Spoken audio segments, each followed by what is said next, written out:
Ada lagi dalil yang disebutkan oleh sebagian mereka orang liberal yang disebarkan di Twitter. Kata mereka, kalau memang homoseksual diharamkan oleh Allah Subhanahu wa taala, kenapa Allah tidak turunkan azab?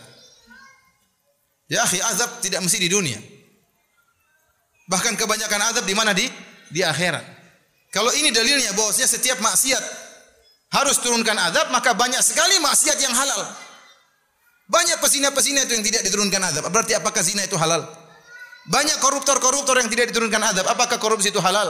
Banyak para pembunuh, banyak para perampok yang merampok-merampok tidak diturunkan azab kepada mereka. Apakah itu halal? Kamu yang mau gitu, coba sini. Kalau saya potong kepalamu, kemudian tidak turun azab kepada saya, berarti kepalamu halal untuk dipotong. Ya akhi, dari mana seperti ini? Dalil seperti ini, dalil aneh. Mereka ucapkan seperti ini. Jadi mereka kalau seandainya setiap orang maksiat turun azab, semua orang beriman, tidak ada ujian dari Allah Subhanahu wa taala. Paham? Kalau setiap orang melakukan maksiat turun azab. Siapa yang berani maksiat? Semua beriman. Pengajian full sampai sana. Semua beriman. Ini di antara dalil. Ya. Seperti dikatakan oleh seorang profesor wanita. Waktu dikatakan kepada dia, bagaimana Anda mengatakan bahwasanya homoseksual itu halal sementara Allah menyebutkan dalam banyak ayat dalam Al-Quran Allah mengazab praktisi homoseksual. Kata dia apa? Adapun homoseksualnya itu adalah anugerah dari Allah, tidak bisa ditolak. Masing-masing given kata dia. Ya orang suka yang lain enggak jadi masalah. Mereka diazab karena apa? Karena cara mainnya yang keliru. Dari mana mereka tahu mainnya kasar? Dari mana dia tahu? Apa ada KDRT dalam homoseksual? Dari mana dia tahu? Wong sebutkan dalam Al-Quran wa ta'tuna fi nadikumul munkar. Kalian praktik homoseksual dengan pesta homoseks di tempat pertemuan kalian. Jadi tidak ada kasar-kasar di situ.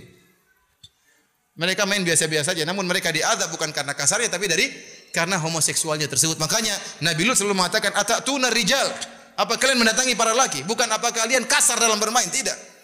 Tapi kenapa diazab? Karena mereka mendatangi para laki dan meninggalkan para wanita. Oleh karena saya katakan para hadirin, kaum liberal, mereka itu bukan cuma merusak akidah, mereka juga merusak moral.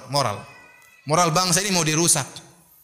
Jilbab jadi boleh dibuka. Saya ketemu seorang kemarin cerita, Ustaz, apa istri saya, Pak Dek saya, dia bilang, meninggalkan jilbab gara-gara dengar ceramah seorang Ustaz, jilbab tidak wajib. Tadi dia pakai jilbab, dia buka. Fatwanya orang liberal. Nah, perempuan ini enggak tahu yang mengatakan homoseksual halal. Mungkin dia baru sadar kalau ternyata suaminya jatuh cinta sama lelaki lain.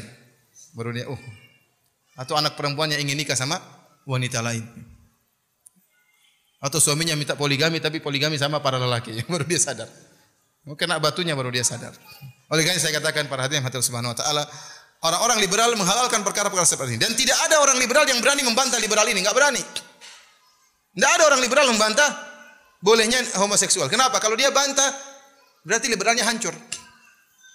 Karena liberal artinya bebas berpendapat. Nah, tidak mungkin dia membantah yang itu.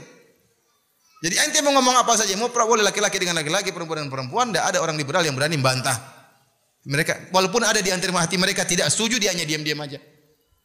Kenapa? Karena kalau dia bantah berarti liberalnya gugur.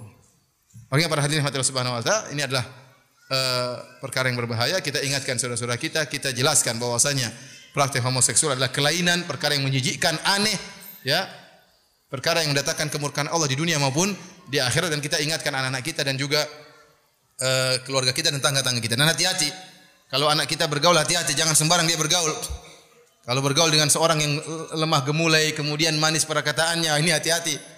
Sama bencong, jangan biarkan dia bergaul dengan apa? Bencong.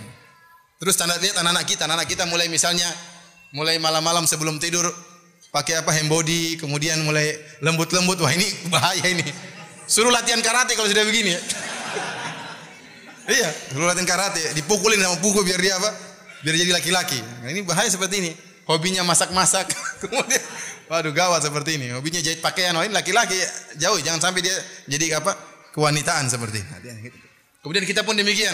Kita di rumah juga jaga diri kita sama istri kita, jangan misalnya bermesraan di depan anak-anak. Kenapa? Anak punya syahwat, dia masih kecil, dia ternyata laki-laki apa, dia tidak bedakan jenis-jenis, ya ternyata dua jenis ini bisa saling mesra-mesraan, tergerak syahwatnya, tidak ada penyaluran, bisa didekati oleh lelaki. Oleh karena kita sejak kecil anak-anak dipisahkan tidur, jangan bareng-bareng, ya, supaya tahu laki-laki lain dengan perempuan, jangan dianggap sama.